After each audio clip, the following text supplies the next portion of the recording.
할렐루야, 반갑습니다. 한소망교회 이성덕 목사입니다. 오늘 또 여러분과 함께 같이 역사 부분을 두고 같이 여러분을 만나게 되어서 반갑고요.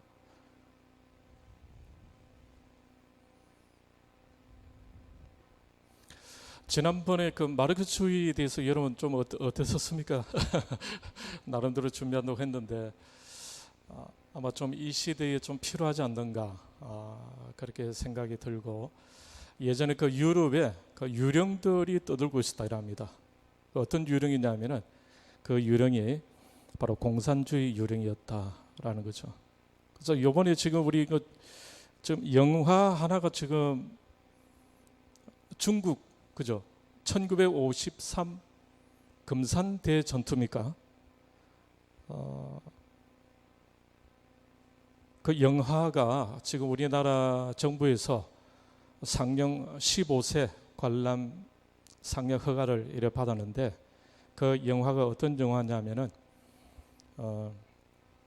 중국하고 북한 입장에서 재해석한, 그래서 중공군이 영웅으로 이렇게 나오는 그런 영화였습니다. 그래서 지금 우리나라도 이 공산주의 유령이 지금 떠들고 있지 않는가 이런 생각이 들었습니다. 자, 이 시간에 성경 말씀 우리 갈라디아서 5장 1절 말씀을 같이 한번 보도록 하겠습니다.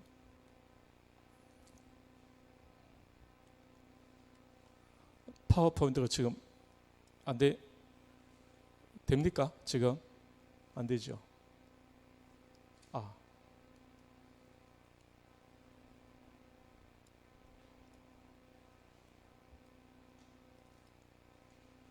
예, 우리 5장 1절 우리 같이 읽도록 하겠습니다. 시작. 그리스도께서 우리를 자유롭게 하려고 자유를 주셨으니 그러므로 굳건하게 서서 다시는 종의 멍에를 매지 말라. 아멘. 이 말씀이 이승만 대통령께서 늘 좋아하셨던 말씀입니다.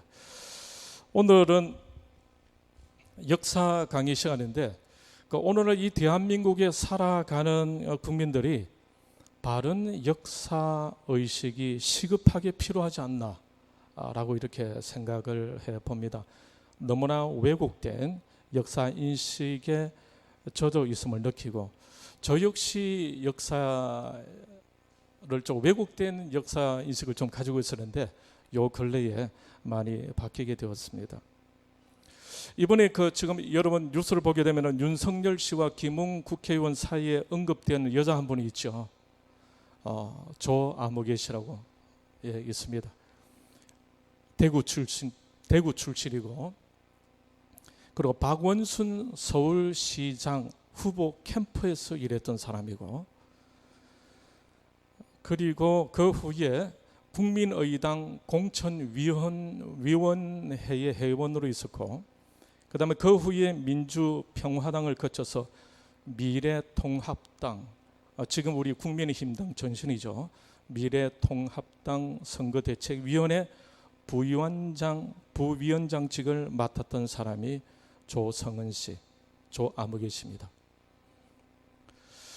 그러고 보니 이 여자분은, 이분도 여당과 야당을 막 오가다니는 이런 모습을 볼 수 있으면서 정치색이 참 모호하다라는 이런 생각을 해봅니다. 어떻게 해서 미래통합당 선거대책위원회 부위원장직을 맡게 됐는지, 과연 누가 이 사람을 불렀고 추천했을까라는 이런 생각이 들면서 참 궁금해지기도 합니다. 아무튼 이러한 이력을 가진 조성은 씨가 2019년 6월 9일에 페이스북에 올린 글이 지금 또 화제가 되고 있죠. 그 내용이 제가 그대로 읽어보면은, 개인적으로 김일성 역시 독립운동에 관한 한 민족 결속을 위한 위대한 지도자 중 한 명이었다고 생각한다. 남북 전쟁은 했지만 쿨하게 그 개인을 보자면 그 개인은 이승만만큼, 혹은 어떤 면에서는 이승만보다 월등한 부분이 있었다고 평가하기도 하고, 그것은 이 시대 속에서 역사적 평가를 해야 하기 때문이니 이것 가지고 나를 빨갱이 어쩌고 하면 모자란 인간이겠지라고 이렇게 페이스북에 이런 글을 올렸습니다. 그는 김일성과 이승만을 같이 동일선에 두고 또 어떤 면에서 이승만보다도 훨씬 더 월등한 부분이 있다라는 이런 인식을 가지고 있는 이분이 지금 국민의힘당, 그 전에 미래통합당 그곳에서 선거대책위원회 부위원장을 맡았다. 약간 좀 문제가 있지 않나 이런 생각이 좀 들었습니다.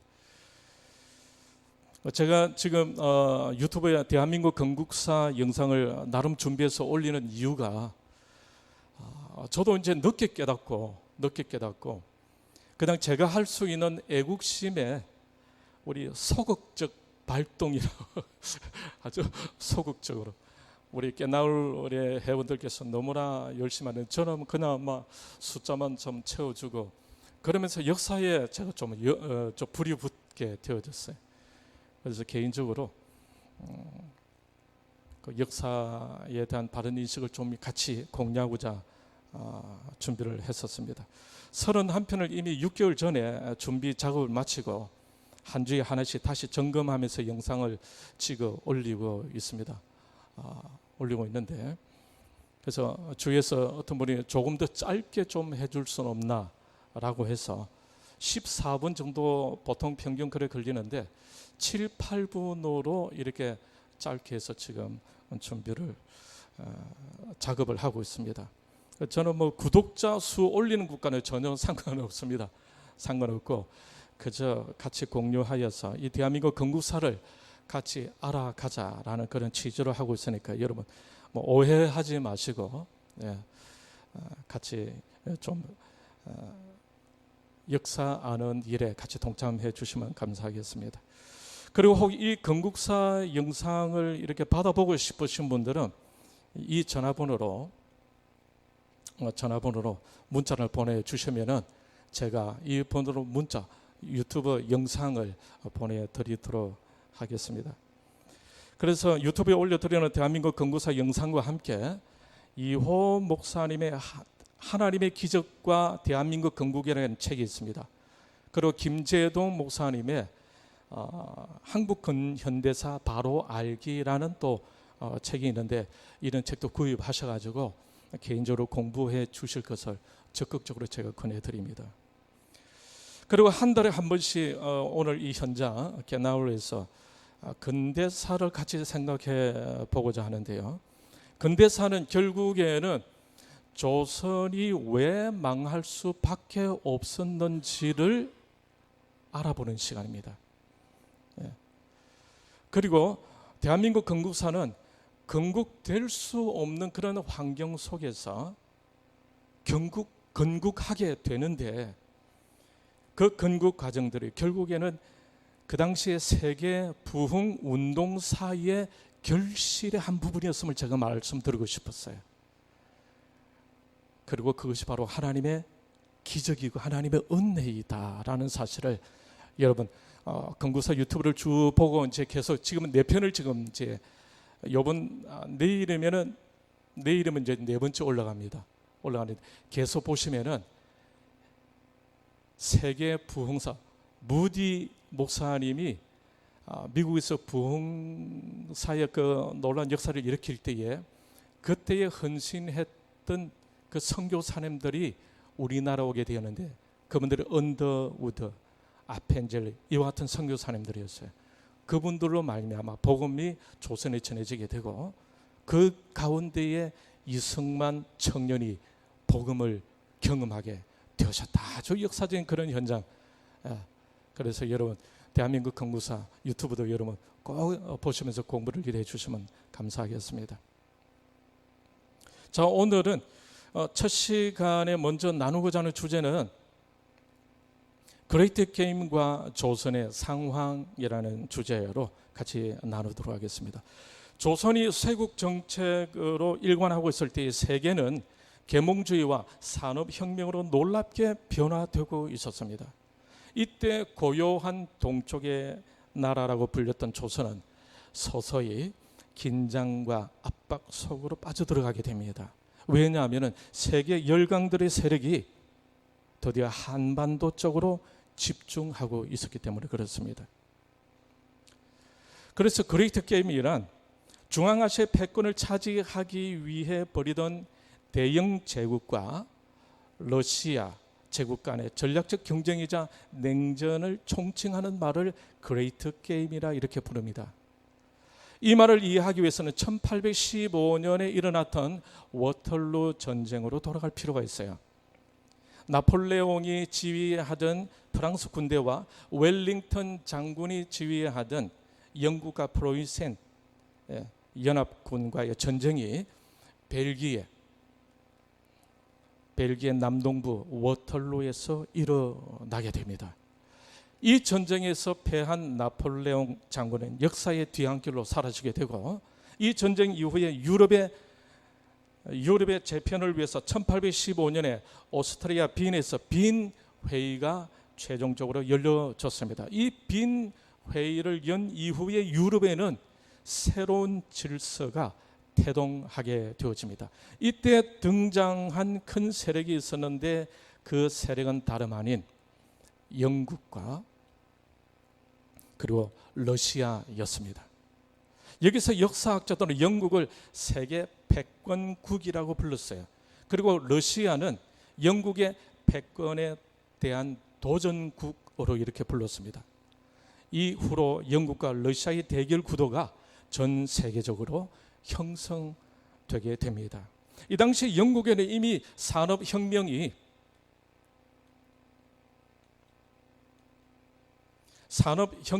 일어난 상황이었고, 이 산업혁명으로 대량 생산된 상품들을 해외로 수출해야 하는 상황이 오면서 식민지 정책이 펼쳐지게 되었습니다.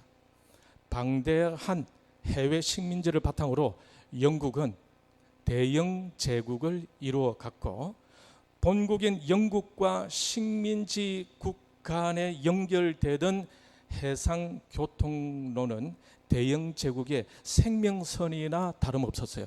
그러므로 이 해상 교통로를 다른 나라에 빼앗겨서는 안 되었던 것입니다. 그래서 영국은 이 해상 교통로를 꼭 지켜야 했던 거예요. 자, 여기서 막간에 이러한 상황 가운데에 칼 마르크스에서 마르크스주의가 시작이 되어집니다. 이거는 막간으로 이렇게 팁으로 드린 거예요. 그런데 영국의 패권 도전국이었던 러시아는 발칸반도, 이 발칸반도에서 터키의 억압을 받고 있던 러시아 정교의 교인들을 보호한다는 명목으로 이 발칸반도로 진출하고자 했습니다. 그리고 연해주의 발전을 위해서 접경국이었던 조선과의 통상정진을 모색한다는 목적하에서 한반도로 남하하고자 했던 것입니다. 이러면서 남하하고자 하는 러시아와 그 남진을 막고자 하는 영국 간의 대립 구도가 격심하게 돌아가게 되었다라는 거죠. 그런데 왜 러시아가 남쪽으로 내려오려고 했을까?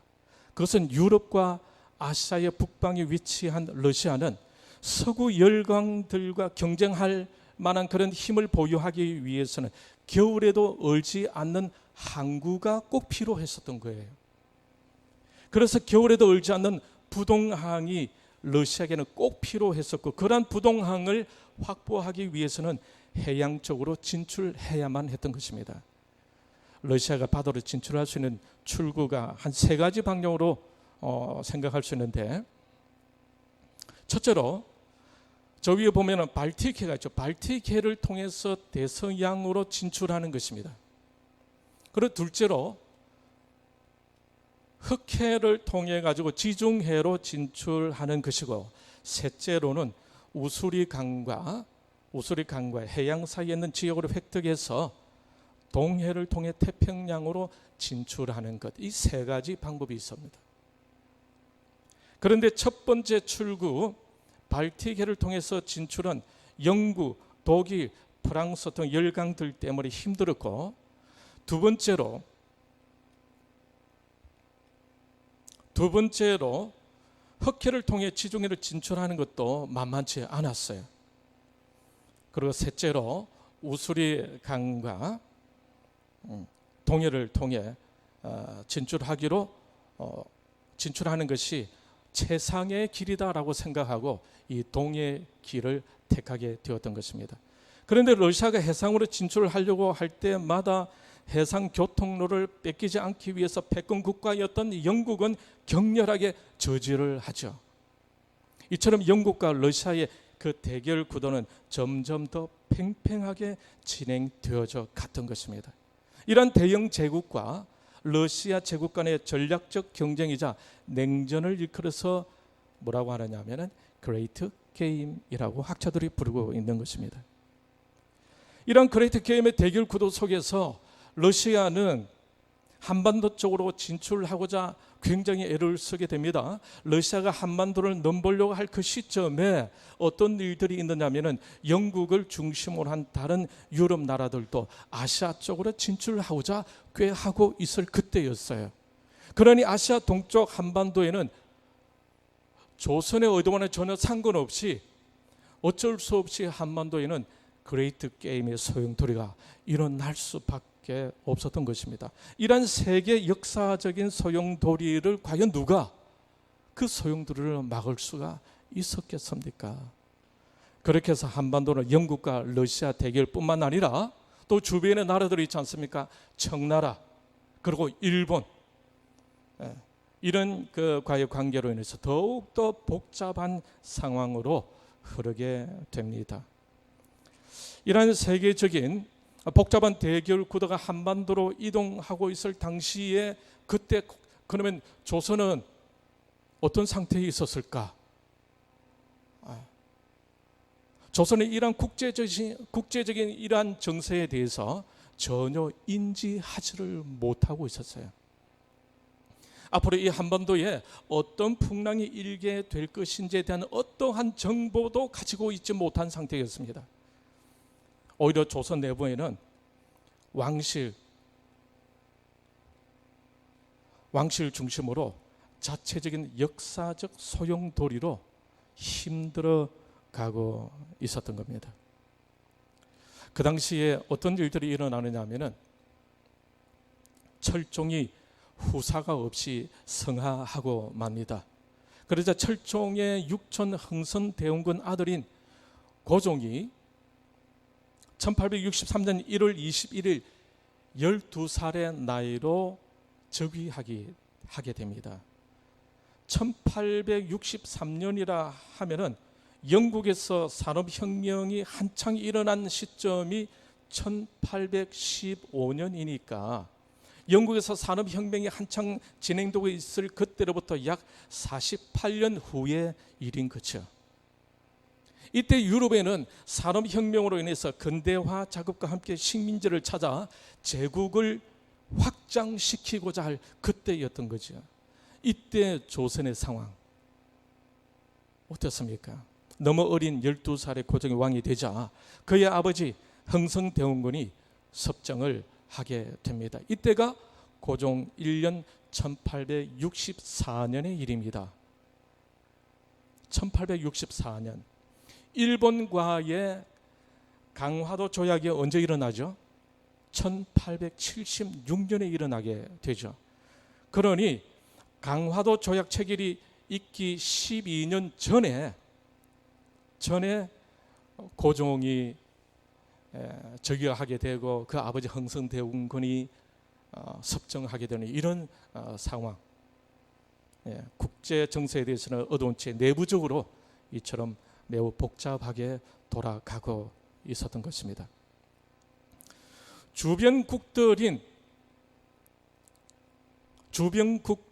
일본과 중국은 점점 근대적인 국가로 발전되어 가고 있었지만은 조선은 국제적인 흐름과는 반대로 전 근대적인 상태로 고립되어 가고 있었습니다. 이때 유럽은 어떤 시대였습니까? 제국주의 시대였죠. 이 제국주의라 하면 자국 간의 어떤 세력 범위를 다른 나라로 확대시켜서 영토를 확장시키는 어떤 국가 정책 활동을 제국주의라 하거든요. 예를 들게 되면은 고대 페르시아 제국이라든지 알렉산더 제국, 그다음에 신성 로마 제국, 그리고 몽고 제국, 이런 제국들을 들 수가 있습니다. 힘만 있으면은 주변 나라들을 집어삼키는 것은 아무런 문제가 되지 않던 그런 시대였어요. 그런데 조금 전에도 언급해 드렸던 것처럼 18세기 말 1797년 이후로 산업혁명이 영국에서 시작되면서 산업혁명과 함께 자본주의와 결탁한 새로운 형태의 제국주의가 등장하게 되는데, 학자들은 이 제국주의를 신제국주의라고 이렇게 부릅니다. 신제국주의와 그러면 구제국주의의 차이점은 어떻게 될까요? 구제국주의는 어떤 형태였느냐면 무조건 무력적으로 영토를 확장 병합하는 그런 것이었어요.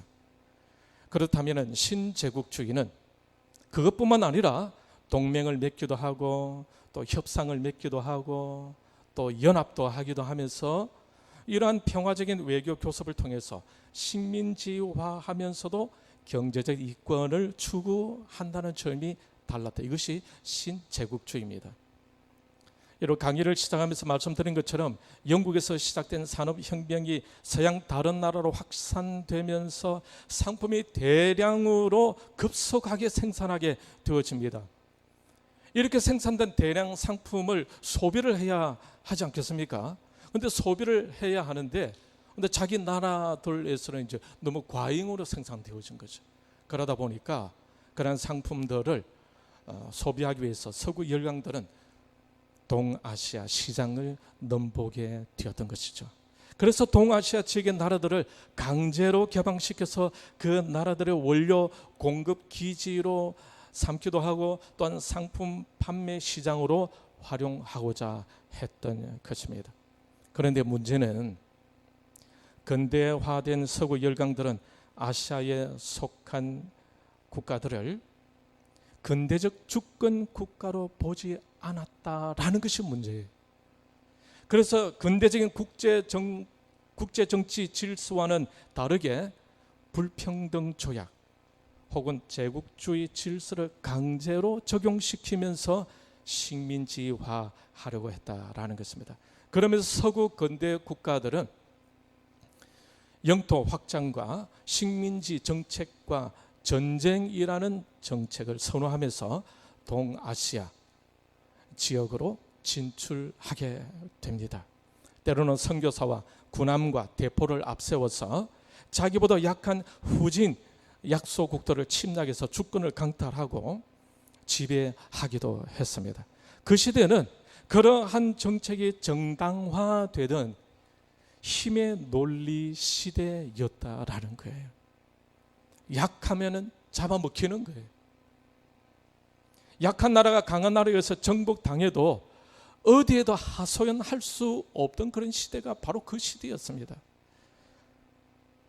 이러한 힘의 시대의 영향력이 점점 아시아 동쪽 한반도로 몰려오고 있었다라는 것입니다.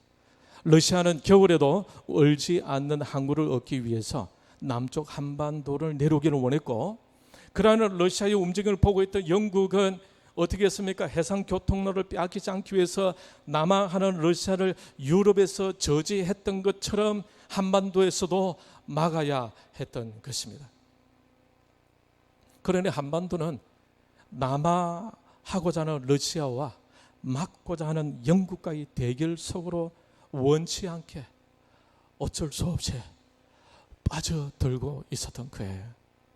이러한 대결 구도가 한반도에서 형성될 즈음에 조금 전에도 언급해 드린 대로 조선 내부에는 어린 고종의 즉위와 아버지 흥성대원군의 섭정, 그리고 나중에는 고종의 부인 민비와 시아버지 흥성대원군의 알력, 그리고 고위 관직들의 타락으로 나라 내부적으로 매우 어려운 시기를 보내고 있었고, 외부적으로도 감당할 수 없는 국제 정세에 휘말려 가게 되었다라는 겁니다.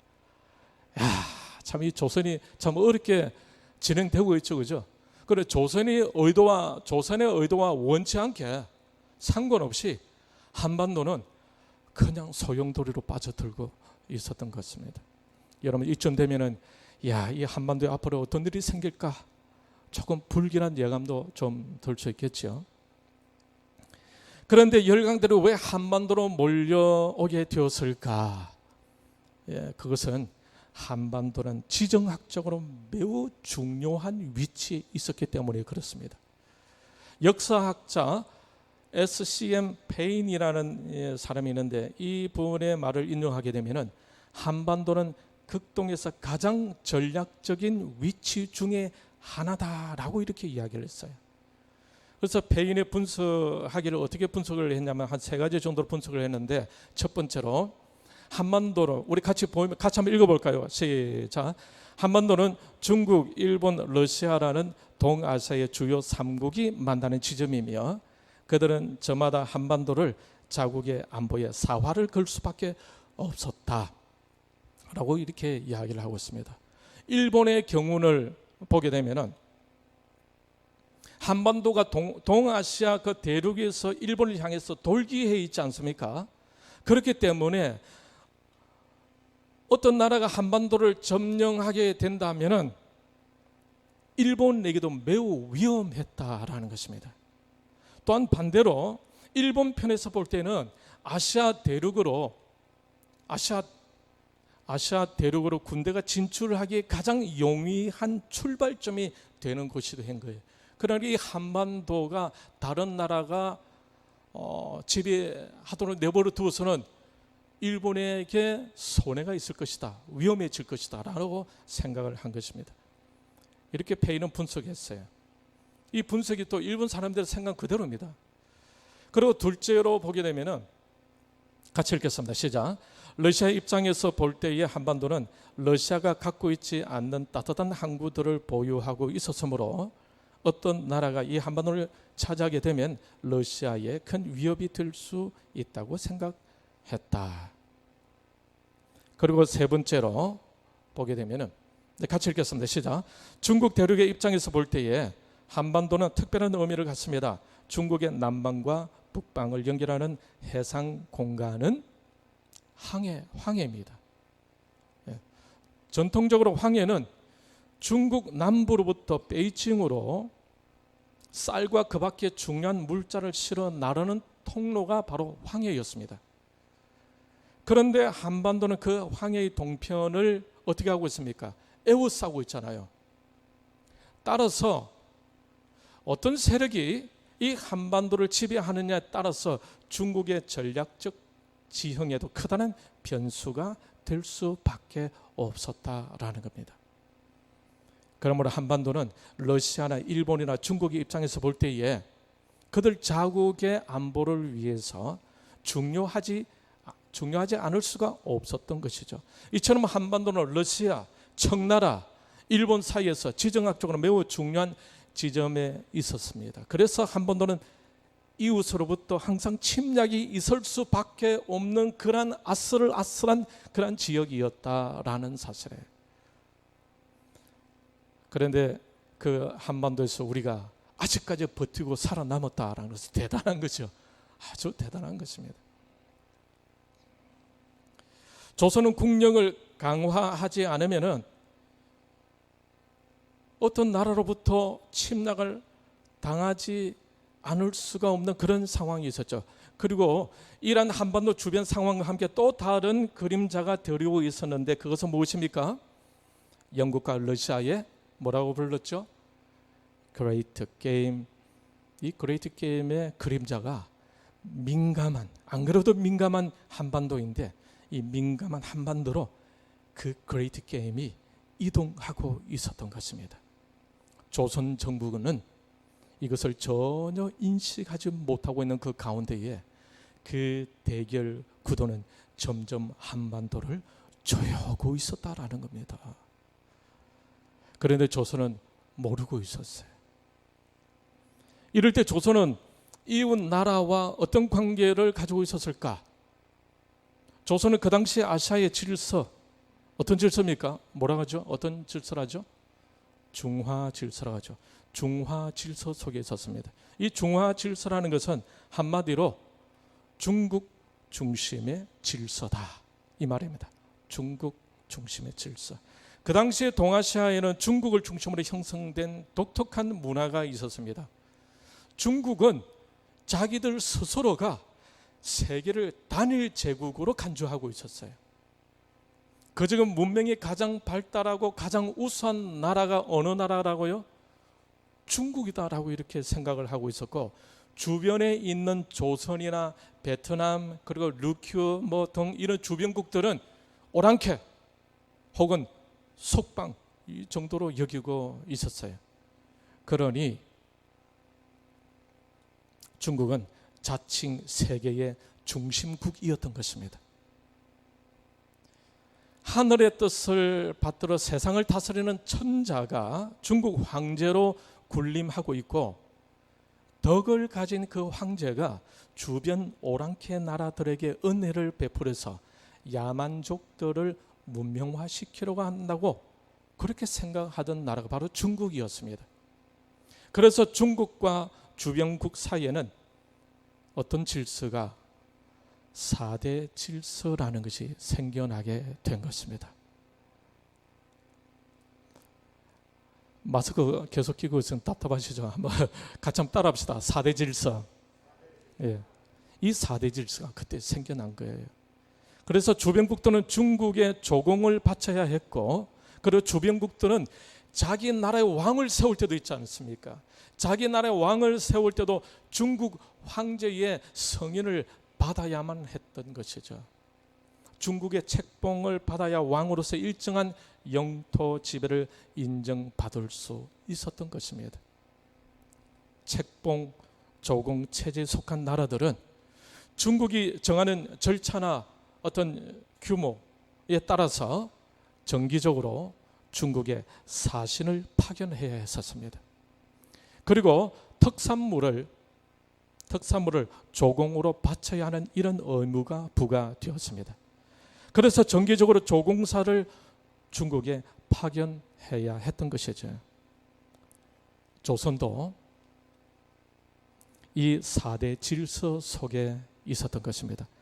한반도는 중국과 영토가 연결되어 있지 않습니까? 그렇기 때문에 중국과 밀접한 외교 관계를 맺지 않으면은 한반도의 생존 자체가 불투명한 그런 지정학적 위치에 놓여 있었는데, 그렇기 때문에 조선의 외교 정책은 중국과 책봉 조공 관계를 형성하면서 조선의 안전을 유지하고자 했던 것입니다. 이것을 뭐라고 부르죠? 4대주의다. 그래서 중국을 기대면서 안전을 도모하는 이런 주의가 바로 4대주의. 그래서 요즘도 그런 이야기 하지 않습니까? 4대주의가 찌들어가지고 중국을 의존하고 중국은 큰 나라입니다 하고 말이죠. 우리 대한민국은 소국으로서 뭐 이런 얘기도 나오지 않습니까? 이 4대주의 사상이 바로 이 조선시대 말에도 오래전부터, 오래전부터 이어져 내려왔던 것입니다. 그런데 이 4대주의는 여러분, 우리 그 한반도의 지정학적 위치가 참 애매하다고 그랬지 않습니까?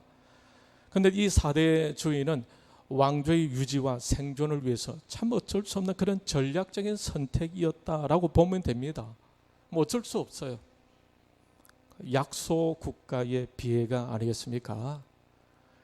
그런데 지금 우리 대한민국이 사실 중국도 실제적으로 함부로 못하는 나라 아닙니까? 미국도 마찬가지고. 그만큼 이렇게 되었다라는 자체는 정말 하나님의 기적이고 하나님의 은혜인 거예요.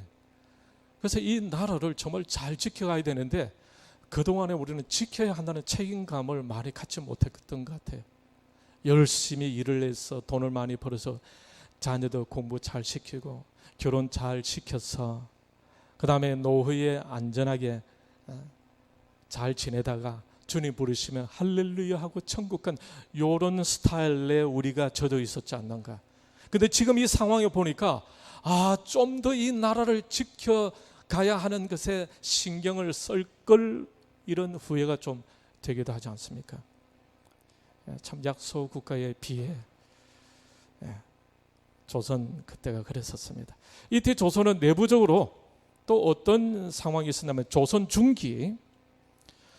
중기부터는 양반 관료 사회의 세력 균형이 크게 흔들리면서 양반 가문들 사이에 대립과 분열이 격화되기 시작했었어요. 그래서 정치가 전제적인 성향을 띠면서 대부분 양반들은 정권에서 물러나고 몰락의 길을 걷고 있었습니다. 조선 후기에 와서는 국왕은 일부 양반 세력을 견제하고 왕실의 안전과 왕권 회복을 위해서 왕비의 친척 세력을 의지하게 되었어요. 그러면서 왕비 친척들이 국왕으로부터 관직을 받아서 정권을 장악하면서 양반 관료 정치는 외척 세도 정치로 변질되고 말았던 것이에요. 세도 정치의 모순으로 인해서 학정과 부패가 심화되고 그러면서 1862년 철종 13년입니다. 1862년엔 경상도 진주 일대에서 밀란이 발생하여 전국 각지로 번져가게 되는데 총 37차례 밀란이 일어났다고 합니다. 그 정도로 조선은 불안정해 가고 있었던 것입니다. 주변의 청나라는 근대화로 개방하고 일본도 개방하면서 서구의 문물을 받아들이며 점점 발전해 가고 있을 때 조선은 밀란으로 인해서 온통 나라 전체가 재앙에 휩싸이고 있었다라는 거예요. 이런 와중에 1863년 고종이 12살에 즉위하면서 1864년 1월에 고종의 아버지 흥성대원군이 권력의 핵심으로 등장하게 됩니다. 자, 이 대원군의 개혁의 핵심은 뭐냐면 나라를 부유하게 하고 군사적으로 정강시킨다라는 이 부국 강병이었어요. 요즘 시대 보면은 제법 괜찮았죠, 그죠? 강해야 이웃 나라가 얕보지 않을까 아닙니까? 그래서 흥성대원군이 참 좋은 아이디어를 가졌었다라고 했는데, 그런데 이 대원군의 정책은 조선 중기로부터 권력을 장악해 왔던 세력이 하나 있었는데 그 세력이 어떤 세력이냐면은 사림 세력. 이 사림 세력의 배척을 받게 되었던 겁니다. 그래서 이 사림 세력을 안고 가기 위해서 대원군은 성리학 근본주의자들의 양반 선비와 유생들의 구미를 적당히 맞춰가야 했었어요. 그래서 그들을 위한 정책으로 서양학에 속한 천주교를 박해하는 정치적인 슬로건을 내세우면서 위정척사를 내걸었던 것입니다. 그러면서 조선은 서구 문명과는 점점 더 담을 쌓게 됩니다. 여러분, 예전에 2020년 작년이죠. 5월 20일에 그 당시 미래통합당 의원이었던 유승민 의원이 이런 말을 한 적이 있습니다. 이제 대구 동구을 국회의원은 졸업하지만은 어디에 있던 사림의 피를 이어받아 나라의 미래를 개척하는 개혁의 길을 걷겠습니다. 유승민 의원이 이렇게 이야기를 했어요. 이때 사림의 피, 이 사림의 피라는 것이 바로 흥성대원군 당시에 서구 문명과 담을 쌓게 하였던 그 원인이 되기도 했던 바로 그 사림, 바로 그것입니다.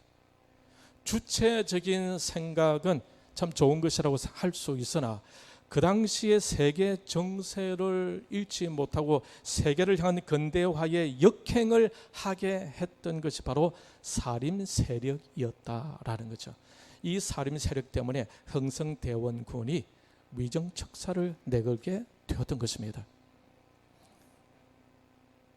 위정척사라는 것은 조금 전에 말씀드린 것처럼 정통적으로 유지해온 정학, 성리학을 지키고 이단인 서양학을 배척하는 유교의 이념을 대변하는 사상을 말하는데, 이 정책을 근거로 해서 천주교를 박해하게 되었던 거예요. 그래서 그런 중에 프랑스 신부 9명과 그 외 선교사들을 처형하기도 했습니다. 이 일로 인해서 프랑스, 미국, 독일 등의 나라가 조선에 통상을 요구하게 됩니다. 여러분, 전혀 준비되지 않는 조선에 세계 열강들이 한꺼번에 갑작스럽게 몰려오게 되었던 겁니다. 정신을 차릴 수가 없었어요. 당시 우리 조선의 군사력은 어떤 상태에 있었느냐, 어디서부터 손을 대야 할지 모를 정도로 아주 열악했다라고 합니다. 군사들은 거의 절반이 노약자들이었고 부대 훈련은 거의 이루어지지 않았고 무기들은 녹슬고 군율은 극도로 해이한 상태였다고 합니다. 그러한 상태에서 쇄국 정책을 펼침으로 인해서 조선은 서양 세력과 통상조약도 체결하지 못하게 됩니다. 이처럼 조선은 안으로 스스로 점점 고립되고 있었던 것입니다. 그렇게 하고 있을 때에 일본은 어떻게 했을까요? 이미 1854년에 미국과 조약을 체결했었어요. 조선의 문이 꽁꽁 닫혀 있을 동안에 일본은 아직은 서구의 적수가 되지 못한다는 사실을 자각하고 일본 지도부는 급격히 개국론을 전개하면서 전격적으로 서양 문물에 대해서 개방하고 있었던 것입니다. 그런데 반면에 조선의 인식 체계는 일본과 확연히 달랐죠. 조선 지도부의 인사들은 국가가 해체되거나 멸망하더라도 도에 따라주는 것이야말로 인륜을 따르는 올바른 행위라고 여기면서 무엇을 고집했습니까? 사대주의를 고집하고 있었어요. 지금 세계 정세는 정말 급박하게 흘러가고 말이죠. 중국은 근대화되어지고 일본도 근대화되어져 가면서 러시아는 지금 천내로 오려고 하고 영국은 막으려고 하면서 지금 이 한반도 쪽에서 무슨 일이 생길는지 모르는 이런 상황에서 그저 사대주의에 지들고 있었던 그것이 바로 우리 조선이었다. 그런 식으로 계속해 가다가는 어떻게 되겠어요? 조금 전에 군사를 보셨죠? 누가 쳐들어오도록 이길 수 있겠습니까? 그야말로 무방비한 어떤 그런 상황. 참 어쩔 수 없는 상황입니다. 어쩔 수 없는 상황. 역사는 그렇게 흘러가고 있었던 거예요.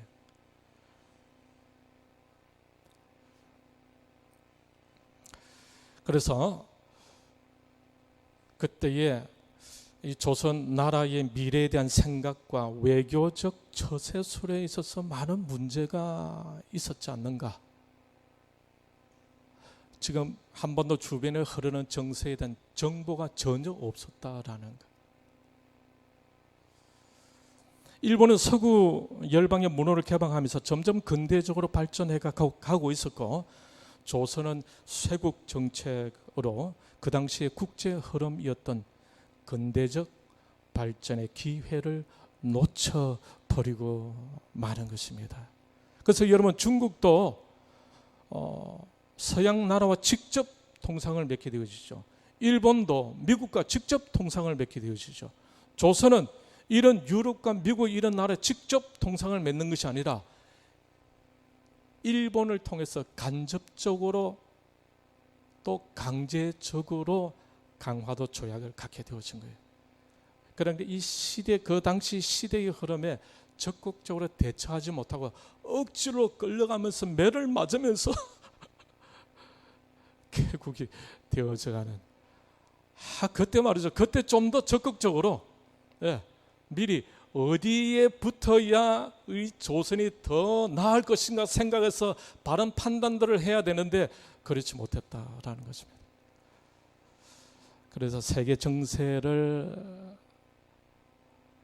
아는 것, 그 정보를 빨리 얻는 것이 얼마나 중요한지를 근데 우리나라가 해방이 되고 이런 그 상황 속에서도 나중에 여러분 그 대한민국 건국사 유튜브 나중에 계속 나오는데 우리 민족의 지도자들이 많이 있었습니다. 김구가 여러 많이 있었는데 그 당시에 세계의 정세를 알고 있었던 사람은 누구였을까요?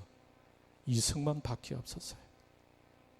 네. 나중에 미리 제가 팁을 드리기는 조금 그런데 미국도 알지 못하는 통찰력을 가졌던 사람이 이승만이었어요. 그 당시 미국은 공산주의가 뭔지를 잘 몰랐었어요. 그러니까 좌우합작으로 해. 네, 좌우합작으로 해. 그래서 좌우합작하는 일에 반대한다고 이승만을 가둬버리고 했지 않습니까? 자, 그러니까 그 당시에 세계 정세를 알고 있었던 이승만. 그래서 이승만을 우리나라가 이런 사람이 있었다는 그 자체가 우리 대한민국 얼마나 복이었는지 모르는데 지금 이승만 대통령의 동상도 볼 수가 없다는 이 비애, 세상이 어떻게 이루어졌을까 하는 이런 생각도 해봅니다. 그래서 역사를 바로 알면은 현재도 볼 수가 있고 미래도 볼 수가 있다라는 거죠. 여러분 오늘날 우리 정부를 보면은 조선 말과 비슷하다고 생각되지 않습니까? 촛불 혁명으로 정권을 잡았다고 자부하는 이들을 오히려 이상하게 보고 있는 세계 지도자들이 있잖아요.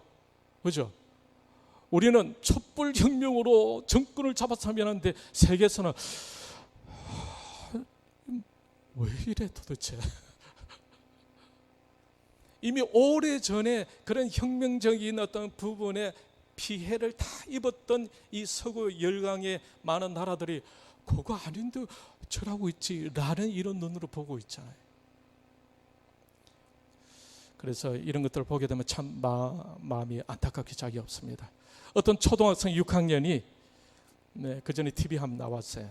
산타크로스 할아버지가 실제로 살아있다고 믿었던 거예요. 실제로 6학년 됐는데도. 이것처럼 1980년대에 교육받았던 주체 사상 교육으로 공산주의가 이미 경제적으로 망해버렸는데도 불구하고 아직도 사회주의와 공산주의가 유토피아로 믿고 있는 이 정부의 관계자들을 보게 되면은 조선말 시대를 보는 것 같아 참 안타깝습니다. 지금 세계가 어떻게 흘러가고 있는지를 잘 모르는 것 같아요. 조선말에도 국제 정세를 전혀 읽지 못했는데 지금 2021년도인 이 시대에도 똑같이 시대에 뒤처져 있는 모습을 보면은 참 어처구니가 없다. 세계는 다 원자력 발전소를 지금 다시 중요시 여기고 있잖아요. 그런데 우리는 지금 예전에 한번 흘러갔던 그런 환경적인 문제로 인해 가지고 원자력 발전소를 지금 없애려고 지금 하고 있는. 지금 너무 또 아쉬우니까 지금 또 가동을 또 시키고 있는 것들. 그래서 지금 우리나라의 앞에서 일하는 분들이 지금 세계가 다 경험하고 흘러간 것 이제만 쫓아가면서 경험하면서 그것도 그러면서 자부심을 가지고 참 안타깝게 그저없습니다. 이런 모습들을 보면서 도대체 이것에 대해서 누가 책임져야 할 것인가? 저는 그 가운데 교회도 한 부분에 책임이 있다라고 생각합니다. 예수를 믿는 사람도 우리들도. 그래서 하나님 말씀 공부와 함께 하나님 관점으로 보는 대한민국 근현대사 역사 공부가 절실히 필요하다고 생각합니다. 그리고 한 가지 저번에 말씀드린 것처럼 문화 마르크스주의, 그죠? 문화의 옷을 입고 지금도 이 마르크스주의가 우리의 삶 속에 지금 스며든다는 것을 생각하고 이런 것들을 알지 못하면은 그런가 하고 넘어가 버립니다. 그래서 우리의 역사를 뚜렷하게 잘 알아야 앞에서 어떤 엉뚱한 이야기를 할 때 그것을 분별할 수가 있고 우리가 재빠르게 대처를 해 나갈 수가 있다고 생각합니다. 우리 갈라디아서 5장 1절 말씀 다시 한번 읽으면서 우리 강의를 마치도록 하겠습니다. 같이 읽겠습니다. 그리스도께서 우리를 자유롭게 하려고 자유를 주셨으니 그러므로 굳건하게 서서 다시는 종의 멍에를 매지 말라. 예, 여러분 이것으로 강의를 마치도록 하겠습니다. 감사합니다.